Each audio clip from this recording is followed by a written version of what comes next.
let's do my May wrap-up. I read 8 books in May. 3 of them are from a series where I'm now caught up on the series, and because of that, where I have been trying to do things by doing my audiobooks first and then books from best to worst ranking, I think we're going to forego that this month and maybe do them in the order that I read them, because who wants to hear about a series out of order? First thing I finished was Every Time I Go on Vacation, Someone Dies by Katherine Mack. Now, I began reading this book because I was given an advanced reading copy of the 3rd book in the series, which we will talk about, for review, and I, of course, could not read them out of order because recently I tried to do that and I hated my life. However, I will say that reading 3 books in the same series in the same month has led me to believe that I can't do that either, because I don't think I appreciated the 3rd book as much as I might have if I had had some distance between them. Again, we will talk about that. I gave this a 3.7. Now, loved the setup. I love the fact that the narrator breaks the 4th wall, speaks directly to the audience. There are footnotes, something that I absolutely love when they are not being used for an academic reason, but they are just a plot device. I also love the messiness of this relationship, or not lack of relationship, that our narrator is in.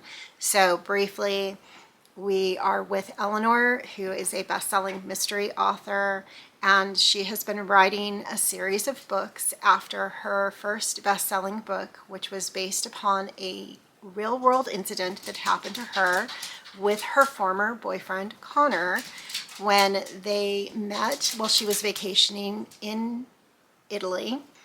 And Connor was a private investigator. He was hired to help figure out a series of bank robberies that were occurring, and Eleanor helps him solve them. Now, that does not spoil anything. This is all events that occurred before this book starts. After that, Eleanor went home to the United States. She felt compelled to write about their adventures. She changed all of the names of everyone else except for Connor, and wrote this book, which became a bestseller. Now, because she did not change Connor's identity, he feels that she has ruined his opportunity to obtain work as a private investigator, and he's been taking part of the proceeds for every book, and in return, the publisher has been using him as a marketing ploy because he's very attractive. And so he goes out on tour and he helps with the marketing of each book as they've come out, which has led to a series of bestsellers and has made Eleanor a very wealthy woman.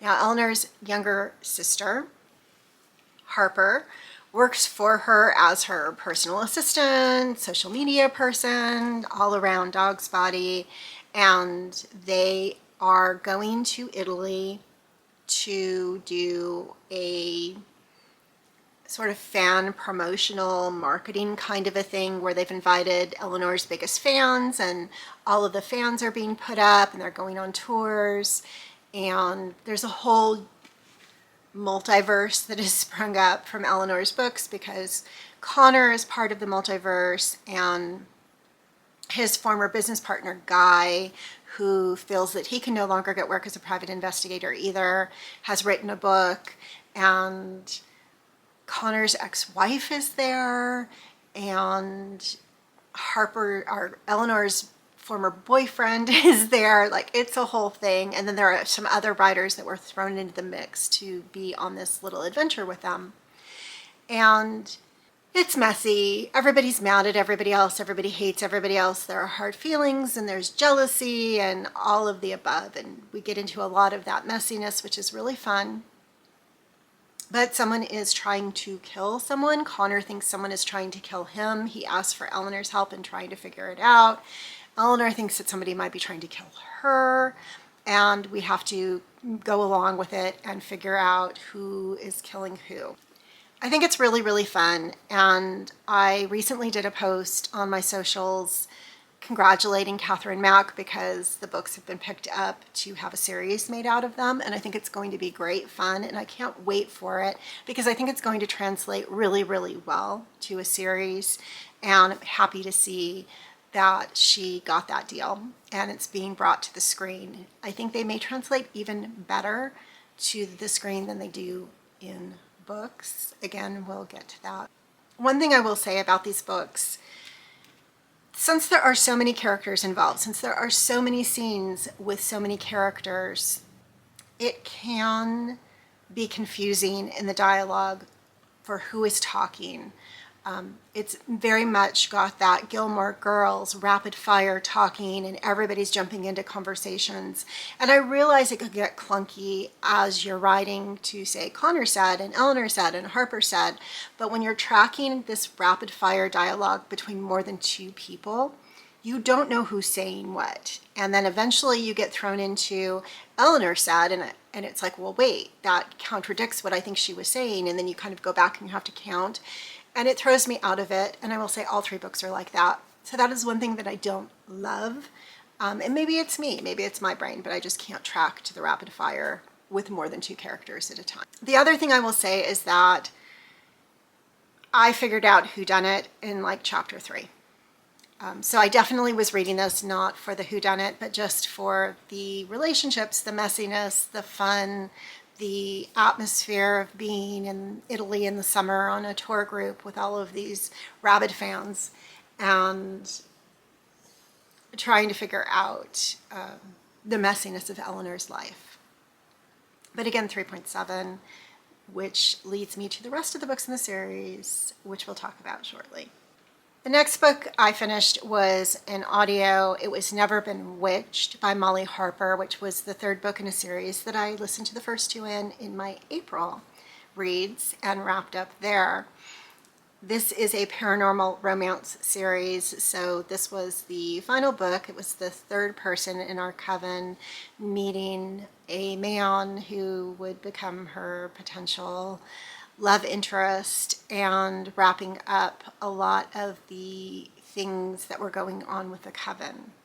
I will say, again, it's an audio. I don't rate my audios, but this is probably my least favorite of the series, which is unfortunate because she was my favorite character of the series.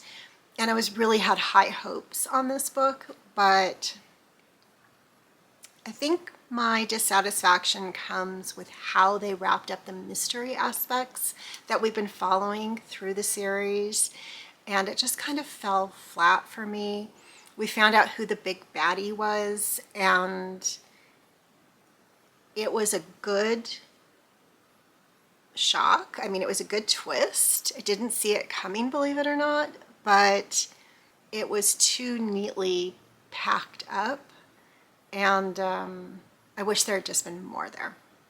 But I'm happy that I read the series and I'm happy that I finished it. And it did remind me how much I like paranormal romance as my probably only contemporary romance that I really, really like and enjoy picking up. The next thing I finished was The Mermaid Singing by Val McDermid, and do a pretty lengthy review of this in an upcoming Top Shelf video, so I'm not going to go into too many details here.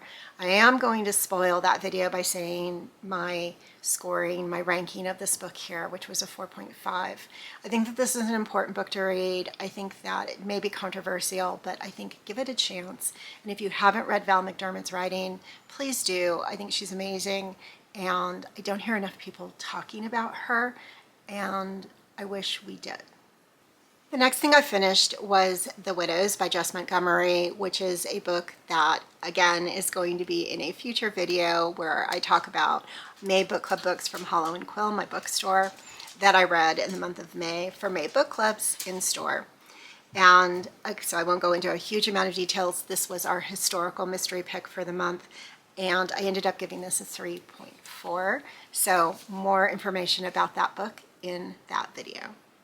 Next up was the second book in Katherine Mack's series, and it is No One Was Supposed to Die at This Wedding. This is my favorite book in the series. I gave it a 4.4. Why did I rate this one so much higher than the others in the series? I think this one had some great twists in it. I think I was a little bit more used now to Katherine Mack's rapid fire dialogue, and I knew what to expect, so I was tracking to the dialogue better in this one. And I just thought it was very, very clever, and I appreciated everything that she was doing in the book. I like the setting on Catalina, a place where I have spent some serious time in my youth, and so being back there was almost like coming home, and I just really liked the book and was excited then to get to the third one to be able to do my review of it.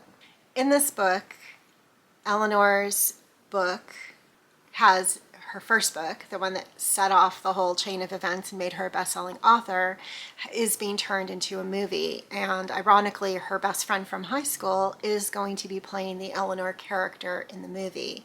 Now, this said best friend has been in love with this actor, had a crush on him for ages, and he is cast as the Connor character in the book.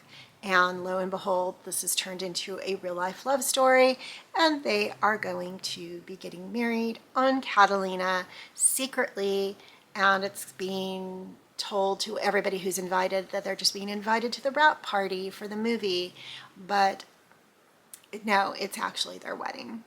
It seems as soon as they arrive in Catalina, which just happens to be being hit with a hurricane, basically, and they're going to be stuck on the island, so it is a closed circle mystery, which again is something that I absolutely love.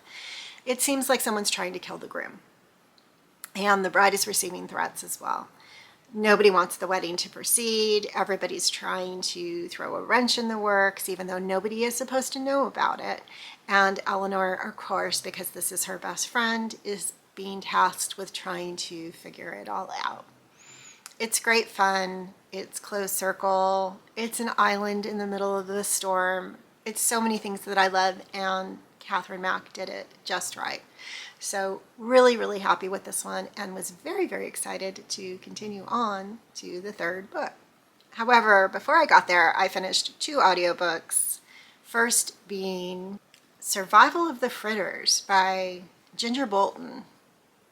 Now, I have no idea how I came across this book, why I decided to listen to this book, where it came from, etc. I don't think it was a recommendation. I did not have this on my TBR list, I think. I don't know why I started listening to this book. Maybe it popped up as like listen next kind of a recommendation. I don't know, but I started listening to it. Our main character owns a donut shop with her with her father-in-law. Her husband, who was a police officer, had died in an on-duty shooting, and her father-in-law, who used to be the chief of police, is now retired and runs this donut shop with her. Her best friend is a paramedic, and her other best friend is a police officer as well. There were a few things that were kind of cringy. Her cat's name is Deputy. They call him Dep. Her donut store really plays off of the whole police officers love donuts thing, and yeah, that gets played up a lot. It was old. The mystery is that there is a group of elderly ladies who come into the donut shop every day, sit and knit, eat donuts, drink coffee, chat, have community, and one morning one of the ladies does not show up for the knitting group. It just so happens that it is basically the same week that one of her old friends has moved back to town and was going to join the knitting group.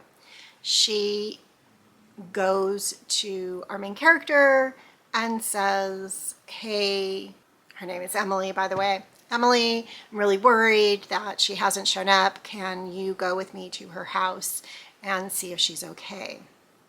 So Emily, of course, says yes, even though she's just the donut shop proprietor.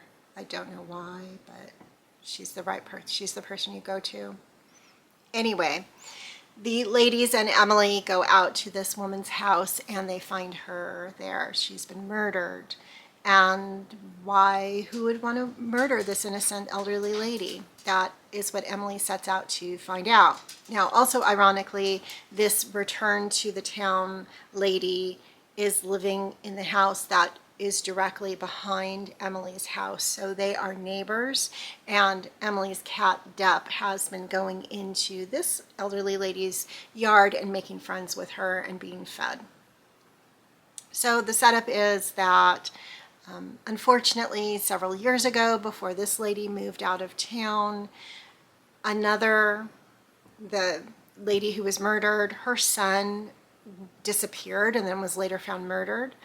And now they're both dead. They've both been murdered. And so, of course, there's a tie to both cases. Emily had been a 911 dispatcher previously. That's how she met her husband.